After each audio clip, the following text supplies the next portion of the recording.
Jagrith. If you spend enough time sitting inside all day, every moment, while you go about your business, maintaining your seat of awareness, you will come to see that everything is Shakti. Everything is Shakti, energy. And just as pots, plates, cups, they're all clay, just clay of different shapes. All that goes on inside of you is Shakti, is the dance of Shakti. But in order to see this, you have to be conscious. And that's true of all things. You can't see if you're not conscious, no matter what's going on around you. And if you are conscious, you can't help but see, because that's what consciousness does. So this talk, we're going to spend only 2 minutes on how to get conscious. And then we're going to talk about what you see when you are conscious. How do you get conscious? You take a very, very deep breath, and then you let it out. You take another breath in, and you let it out, and you notice that you're breathing. And then just keep noticing that you're breathing. At first, you will breathe. Then you will watch breathing. You don't have to breathe. Body knows how to breathe. Pretty amazing. It breathes all the time. You don't have to do anything about it. But if you want, you can use your breath like mala beads. If you watch your breath, you will become seated in the self. Now you see why I won't teach techniques. Because there are no techniques that are higher than the natural state of things. But since no one will do the natural state of things, they want more entertaining things to do that maybe they'll do, and so they want these weird techniques. If you watch your breath, that's all. Just watch your breath. It will make you conscious, totally conscious. Why? Because your breath is always going in and out. The problem is you're not watching it. You're not aware of it. If you were to become aware of every single breath that goes in and out, you would be a conscious being. You would be seated in a persistent state of conscious awareness. Should you choose to move that awareness to something else, you can do whatever you want. The point is, right now, you're not a conscious being. What are you? You are scattered. The consciousness is always there, but the there is all over the place. So for a moment, the consciousness is there, but it's on this thought, then it's on that thought, then it's on this lady, then it's on that man, then it's on that bug, then it's on this, then it's on that, then it's on this noise, then it's back on that thought, then it's on that thought, then it's on the breath, only for a billionth of a second, because it jumped for a second or something, right? And this goes on all day. It just jumps around like a jumping bean. Why? Why does consciousness jump around like a jumping bean? I'm almost used up my 2 minutes. It's easy why. Your consciousness will go to that which distracts it. Doesn't it?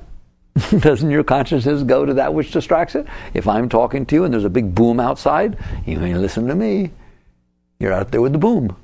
If I'm talking to you and a roach goes across the middle of the floor, big one, no Mick. He's gone. No breath, no nothing, just roach. All right? It's so easy to see. It's so stupid that you even have to talk about it. You are conscious. You are always conscious. How you like that? I used to tell jokes that even in the cartoons, when you get knocked unconscious, you hear birds and see stars. Right? You are always conscious. That's what you are. You're consciousness. There ain't no turning off that light. You are conscious at all times. What about when I'm asleep? You're conscious of dreams. What about in deep sleep? Patanjali answers that. I don't have to answer that. He says when you go deep enough into sleep to where there is no more any vrittis or vibrations or manifestations of the mind for you to be conscious of, and the entire psyche is not making any vibrations or anything, then you are conscious of nothing. But you are still conscious. And you are aware that you are conscious of nothing. You are aware you had a good night's sleep. And you like that place. You want to go back, don't you? How would you know you want to go back if you don't even know you're there? You do know you're there. So your consciousness, that awareness of being, hello, I'm here, is always there. That's it. The light never gets shut off. The question is what you're conscious of. Well, until you're a willfully centered conscious being, you are conscious of that which distracts your consciousness the most. Better smile. That's what you're conscious of. The emotion, the thought, the outside object, whatever it is that at a given moment interests or distracts, I like distracts better, distracts that consciousness the most, that's where that consciousness is going. You just see it when it's distracted from that which is distracting you, and you say, I got distracted. You're always distracted from the self. So you're sitting there trying to think, then you get distracted. Why? Somebody walked by, something happened, I got distracted. I couldn't do that, right? If you're a meditator, if you're a deep being, and you're in the seat of self, or you're watching the breath, that's what I like. Let's go back to that. You're watching the breath. Did you watch every single breath today? No. Why? I got distracted. Didn't you? Distracted by what? Distracted by your thoughts of where you want to eat, distracted by where you're going to go, distracted by emotions, distracted by that which you normally don't call distracted. It's what you normally get distracted from. Okay, you have this normal set of patterns that you're hanging out with all the time that are distracting you all over the place, distracting you from centered self. But they are your normal scattered state of being. It just jumps from one thing to the next and goes over here, kind of stays corralled a little bit, kind of goes from here to there, and then jump over there, and then things outside, and you're back inside, you have no idea what a ping pong ball your consciousness is all day, because you're just totally used to it. Until you become a centered being and start to watch it happen, you don't have any idea. But you know that you got distracted from that. Okay, something happened that distracted you from what you were thinking about or feeling or some stuff like that. So consciousness is always conscious. The issue is what object of consciousness is distracting at any given moment, because it changes constantly.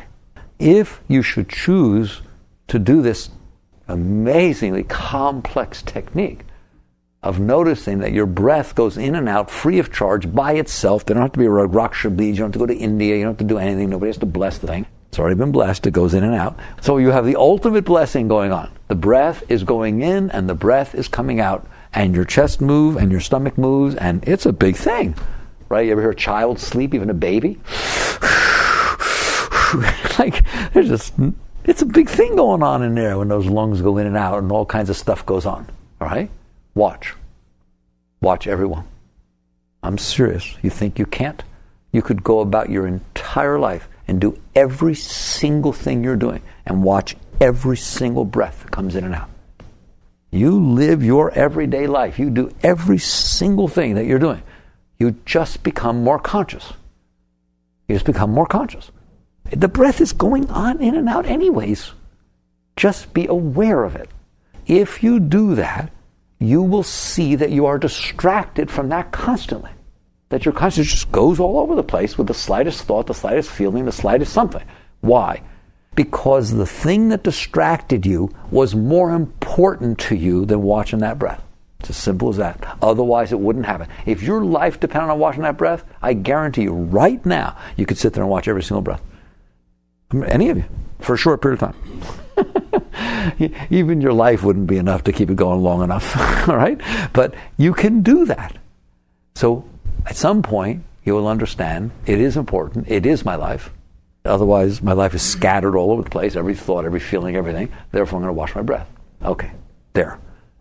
Now, if you watch that breath constantly, relentlessly, all the time, until that is what you're doing inside as well as everything else, then you will never leave your center. There's this constant center that is never distracted fully from where it's sitting. That is the seat of self. That is the seat of awareness of being. It will always be there. It's the center. It's so neat because you have this consistency. That's what will take place. From that point, it all happens. So now let us imagine that you have achieved to this state.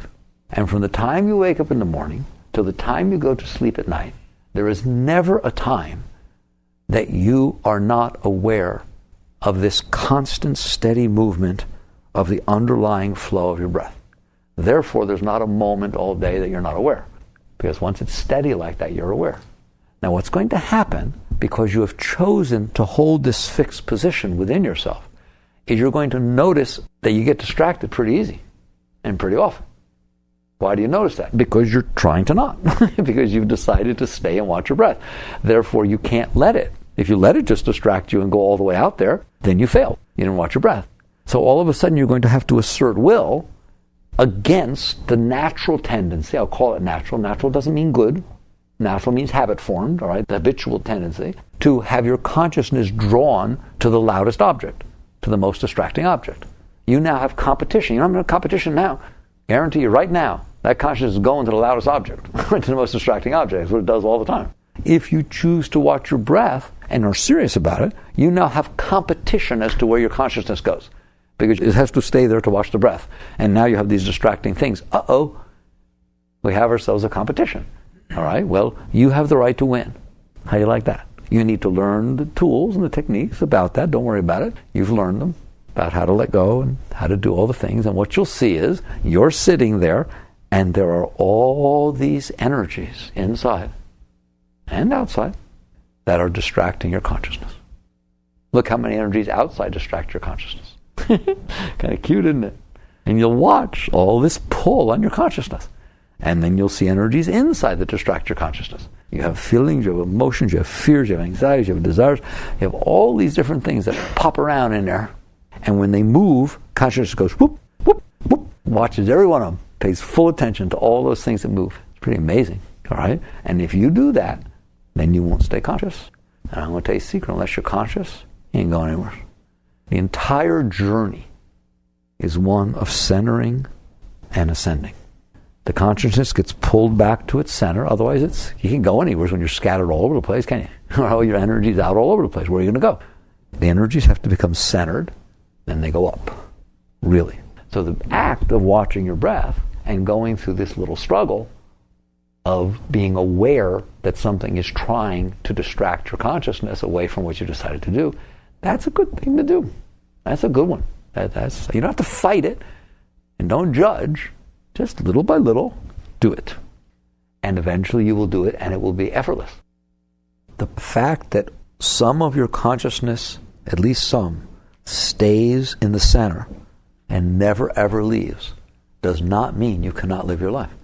It's just you have more consciousness than you thought you did, okay? And some of the stuff that you're not using does that. And it actually builds more consciousness. You have an unlimited amount of consciousness. Unlimited. You're so beyond anything you have any idea. The problem is you don't use it. You just focus on a few things and it scatters over here and it's thrown all over the place.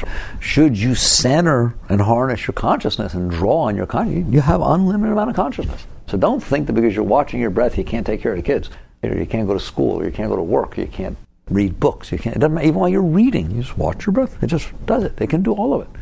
It's an amazing thing, consciousness. So when it's centered, now you'll feel the pull. I like that. You'll feel the pull of things that try to take it away from watching your breath. That's the beauty of centering, is you feel what's actually going on instead of just having it go on by itself. And you will see eventually, it takes a while, you will see eventually that you're in there, the breath is going on, the consciousness is centered, and there's all this Shakti in there that's going everywhere. And we talked about the fact that the main polarities inside of what scatters that energy all over the place are fear and desire. That's what you're going to see. I'll give it a million different names, but it's either fear or desire that's moving that energy. Either it's trying to go out toward something, or it's trying to hide from something. It's trying to protect itself, to draw within. Fear and desire. Those are the two polarities of the chi, of the Shakti, the yin and the yang, when it comes within the system. And then it just moves between those poles, and it does all that. As it's out there jumping around, look at desire, look what it is. Look at fear, look what it is. You deal with it every minute of every day. It's one or the other, isn't it? It's just adorable. And then your consciousness gets drawn into all that. Should you center, you'll just watch these energies moving around. Eventually, and it doesn't take long, but people understand, the outside world goes away very, very quickly. People think they struggle with the outside world. No way. Once you start doing this and watching what's going on, you will see that the only part that the outside world plays in this is a stimulus. That's all it is. It's really these fears and desires and all the Shakti dancing inside that is distracting your consciousness. That's what's doing it. The outside objects, when they move, they cause fears and desires to move inside.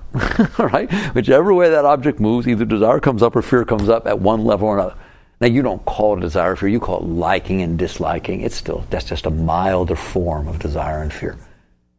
So liking, dislike, even preference is really from the core of desire and fear. It's either drawing you toward it or it's pushing you away from it. And that's what liking and disliking do. That's what preferences do. That's what all this stuff does. That dance inside is stimulated by things outside. I'm just talking to you about what you'll see if you sit in there. You don't need a teaching. You're sitting in there. You'll see that. You'll see that the outside movement of objects cause inside movements of Shakti, don't they? All right? The energy moves inside. And I'll clue you in.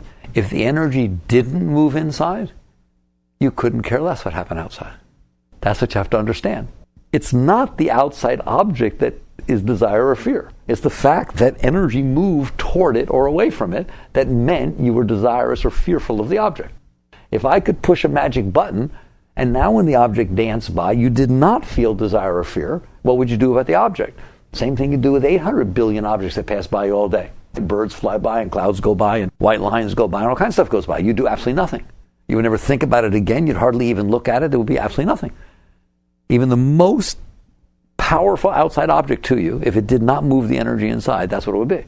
And so you catch on, the outside's irrelevant. It is only relevant because it creates a stimulus to cause the energy to move inside. And it is the movement of the energy inside that matters to you. I'll prove it to you again. I just said to you, if an outside object moved and it didn't do anything inside, you couldn't care less. What if there were no outside objects, but this tremendous desire of fear came inside? Would that matter to you? Oh, yeah. You'd be running around the same as if there was an outside object. That's what paranoia is. There is no outside object doing anything. I got to make sure. Wait a minute. Nobody caught your attention if you have to go make sure.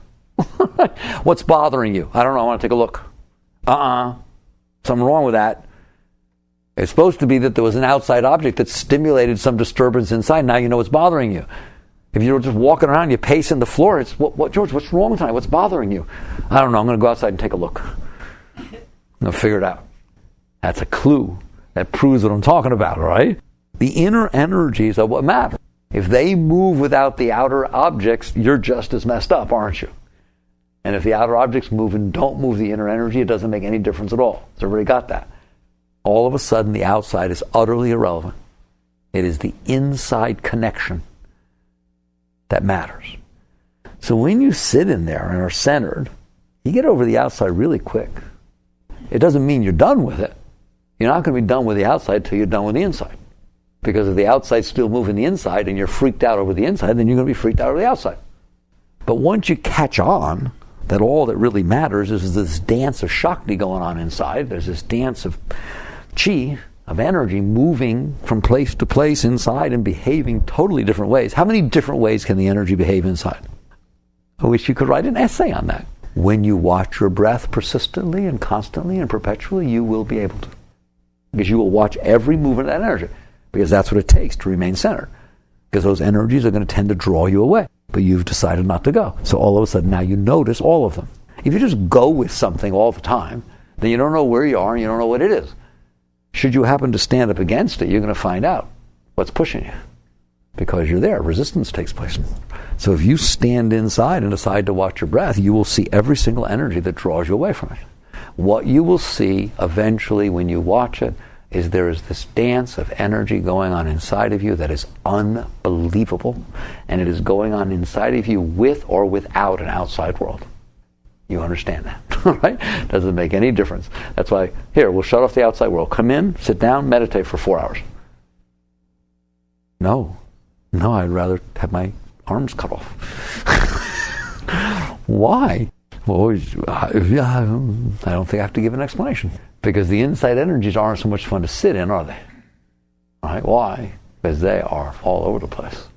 They're like, you might as well go sit inside of a meat grinder to go sit down there.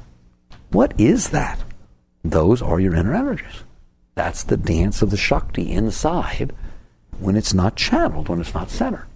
So you get to the point by staying centered, and breath is a very good way to do it, that you start to see what's going on. You have this tremendous dance of energy inside that is unbelievably all over the place, and your consciousness is going with it. When you maintain your center, you now have a choice.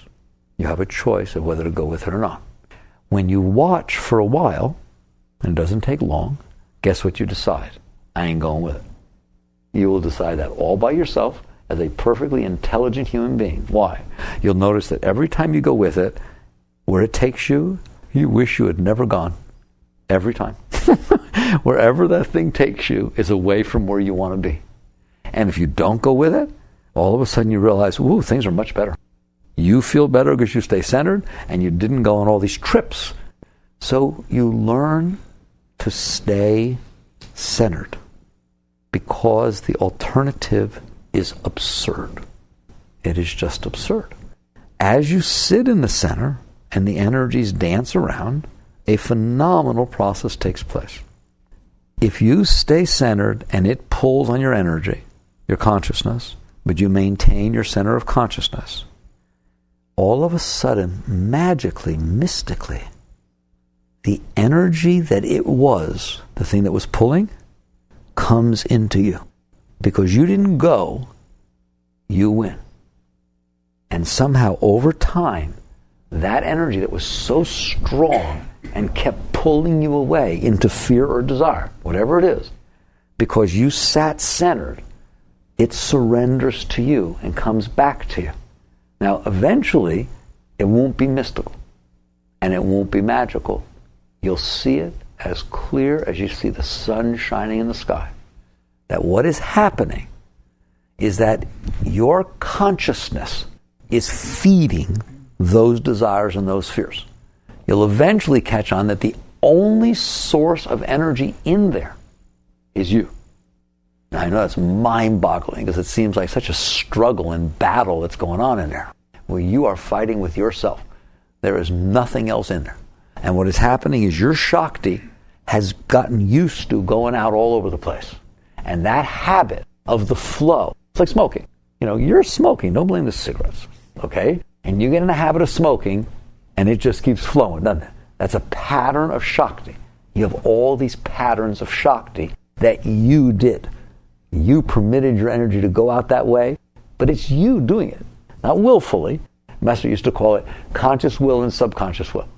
You carve the pattern, and so your consciousness likes to go that way because it's used to it, and so it jumps that way very easily.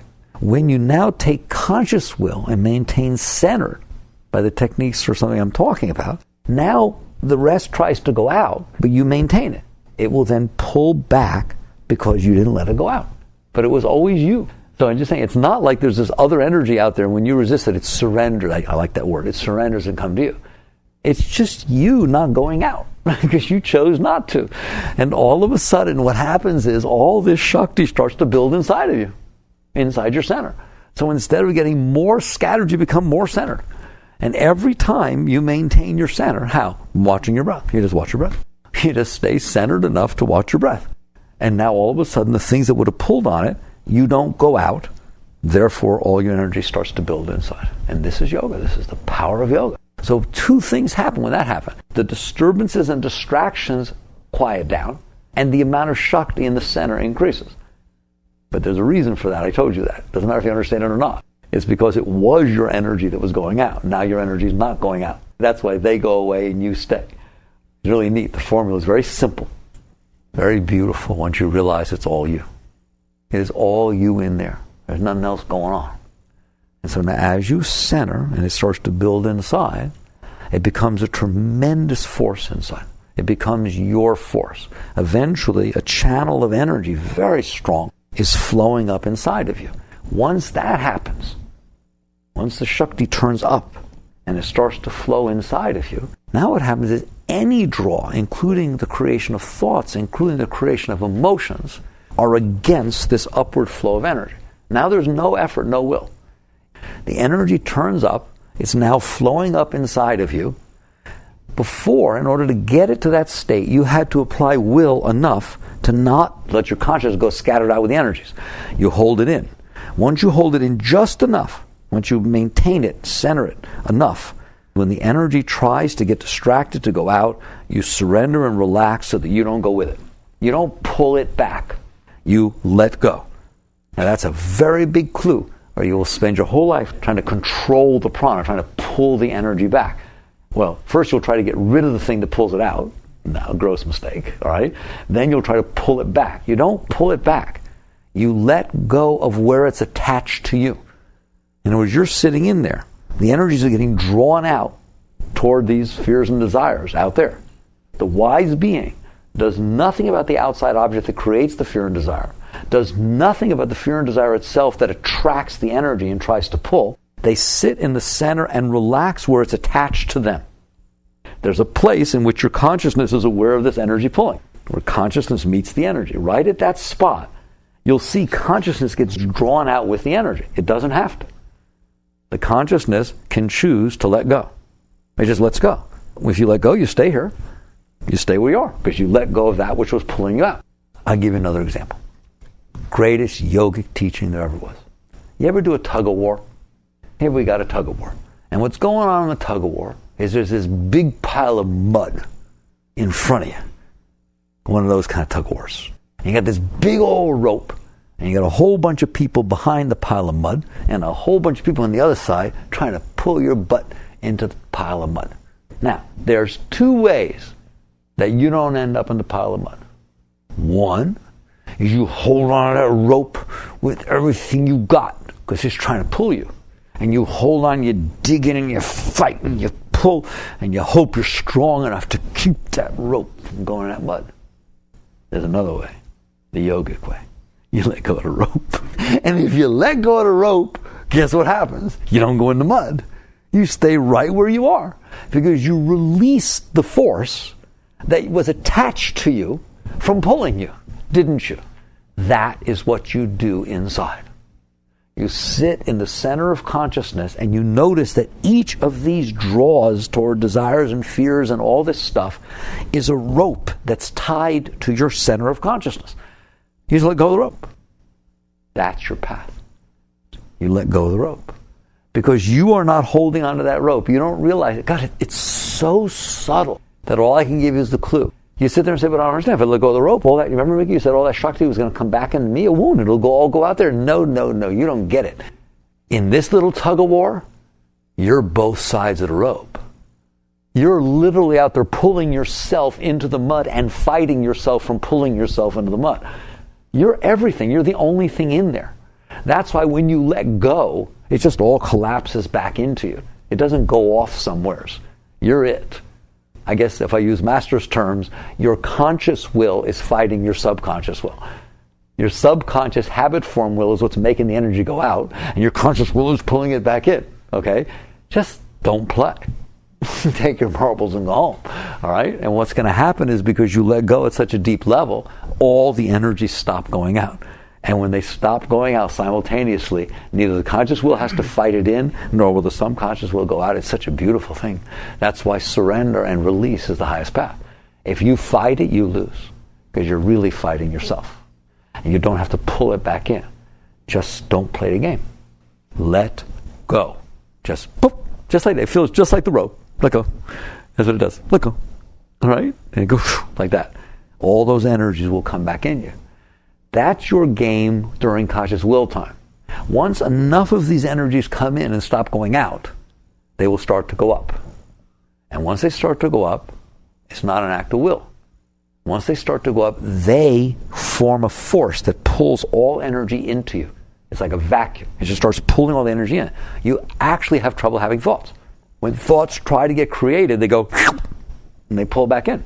Because the pull of the Shakti is so strong inside from a center that your thoughts can't go out. Because energy has to go out to create thoughts. And they pull back in. It's okay, you'll learn how to do both. But that is a natural process that takes place. It's very easy where it goes, I wish, maybe, there's nothing, the thoughts don't even finish. There's just not enough energy for them to go out before they get pulled back in. Now your energy really starts going up. This is your spiritual path. It's that easy. It's not a complicated thing in any way, shape, or form. There's nothing to it. All you had to do was breathe. You're breathing already. As the consciousness builds its center, it's like getting onto NASA's launch pad. You feel all this energy build inside of you, all by itself. There's nothing for you to do. It will take you on your journey. That's your whole path. It's not about all these decisions and all this stuff and all this guilt and blah, blah, blah, blah, blah. It's all about centering the consciousness and letting go. Centering the consciousness and letting go of the draws and pulls that are trying to draw the consciousness out. Why is that hard? It doesn't take complex things. Now the question is, do you want to do that? Or do you want to get involved in the outward movement of the energies? That's why really there are no teachings about should I or shouldn't I, or what's this or what's that. The very fact that you're asking means it's already a mess. The question is, do you want to go with these fear and desire energies? Do you want to go with these outward movement or withdrawing, blocking inside or drawing out energies? What you don't understand, and I will never discuss it with you, I always say that and it happens, is even if you decide to let go, it doesn't mean nothing happens. All it means is you're not involved. And that's very, very deep stuff. The leaf falls from the tree and it dances on its way down. I assure you that leaf is not deciding what to do. The forces that be are moving the leaf.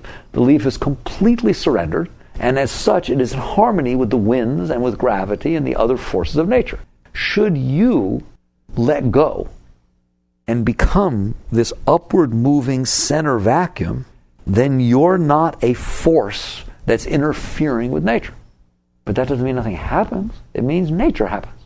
There may be children, there may be marriage, there may be this, there may be that, there may be billions of other things, just like there is falling of leaf. But you're not having children, and you're not getting married, and you're not this, and you're not protecting the home and from the snake or whatever the heck's going on. It's just happening. Now that's the hardest thing for people to understand, because if they want to do is make decisions of good and bad and right and wrong and better and worse and should and shouldn't. That's because they have all this conflict going on inside, and what they're trying to do is balance the psyche, right? By feeling, well, tell me what to do so I can do it right, because I don't want to feel guilt and fear and decisions, and I have a lot of trouble there. That's fine. Go about your business. Eventually, it's okay that it's not now. It's fine. Eventually, that's not what will go on. Eventually, the only thing you will ever do and the only decision you will ever make is whether right now to let go or not. There will be no other decisions. None. It's just down to right now, in this moment, if there's energy pulling out or repelling, for or against, are you letting go or are you getting involved in it? That's simple. And if you constantly let go, you will be shocked to see that your life still goes on. Until you've done it, you can't cross the other side. It's just impossible for someone to comprehend. It will still go on. It may not even be a perceivable difference. There may literally be nothing that changes outside. Nothing. Maybe your thoughts won't even change. Maybe nothing will change. But there's a big difference. You're no longer the doer. It's very similar. I once gave you, the closest example I could give you is, let's say you were born into a society who thought they had to breathe. They thought that unless they did this, it didn't go in. Didn't go out. In other words, you had to do it. And your parents taught you right away, quick, do it, okay? You're going to die otherwise, right? And you were taught, and your parents were taught, and your grandparents were taught, and their grandparents were taught, and everyone in this world, that's what they're taught, is you do this. And medicine shows you how if you ain't breathing, you ain't living. You're taught that very early. You know, it's a matter of life and death. You do this. So every single person goes about their business willfully breathing. So it might be the conversations go like this. George, I think, if I want to do, maybe, and everyone's like that. And it's totally socially acceptable because we want to live, okay? And so, you know, and some people do it longer. Oh, he's a good breather, right? Some people do it shorter, and it'll last long, right? And they even have actuary tables that show that if you do it longer and slower, you live longer. And if you just do little short ones, okay? Now, if you grew up in that society, and all of a sudden someone came in and said, you don't have to do that. After what? In and out thing you're doing. You would take them by the hand, you walk in, what are you, crazy? Here, doctor, come over here. You tell this man what's going to happen if he stops breathing. Okay, and they're going to give you all the data and all the statistics and show you everything that possibly be what's going to happen if you stop breathing. And you're sitting there trying to say, I didn't say I was going to stop breathing. You say, yeah, you did. You say you don't have to do this. They wouldn't even be able to comprehend the possibility or the subtleness of the fact that you weren't doing it, but it still went on. Why would they believe that? Net is, you are not going to stop breathing. That is exactly what has happened here. You think that you have to live your life. You think that it is these desires and these fears. The fears are keeping you safe and the desires are letting you have some stuff. They're keeping it going. This concept, this leaf falls off this branch and it blows in perfect harmony and there's still marriage and there's still divorce and there's still this and there's everything still goes on. But you ain't in there being the doer. That's as foreign as not breathing.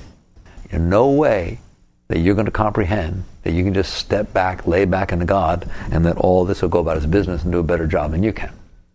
That's the difference. That's the difference. You work with it little by little. Little by little. You decide each moment, do I or do I not believe I have to go with this thing that's drawing out or this thing that's drawing in? And you start experimenting with releasing the energies. And eventually it'll become so beautiful inside that you couldn't care less what happened outside. Maybe that's what it takes. Maybe it just takes that you become so peaceful and so beautiful inside that you don't care if you die, if you stop breathing. You say, this is too beautiful. It's constantly being interrupted to do that breath, and it's so beautiful in here, and so you just take the risk because you don't care. And then all of a sudden your breath keeps going. And guess what? It's not a relief because you really didn't care. Maybe that's what it takes for you to be willing to sit in there and say, so there's a desire. I've been there, I've done that. I'd rather have my peace. I'd rather sit inside and feel this beautiful Shakti than anything that can give me. So there's this fear. I'd rather have my head cut off at any point or any time than to have to worry about anything. Because worry is endless, isn't it? Endless. There's so many things you can worry about. They start and they never stop, do they? If that's how you want to live, then buy into fear. Because it just generates all the things to worry about, doesn't it? Maybe you could take the attitude, I don't care what happens. If I got 1 minute without all that going in, I'll trade it. And you take that risk. And the next thing you know is you're still there. And you've transcended fear and you've transcended desire. That's how you do it. But first, this whole process has to happen to where you're centered, conscious, so you can watch these energies draw on you and you can choose to let go. As you choose to let go, the energy builds up inside. The energy builds up inside, it starts to change directions. When it changes directions, you have ecstasy flowing up inside of you at all times. All this light and love, and it's your choice. Go out there with fears and desires and anxieties, or sit in ecstasy. Let me see. All right? And you just choose to always feel love, and you choose to never let go of that flow of the Shakti. All right? And then the rest of this happens.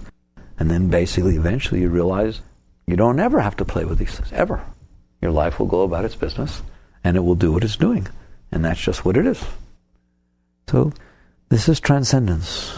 This is the path. This is yoga. This is all of deep, deep truths. Work with these things. See what happens to you. Jai Gurudev.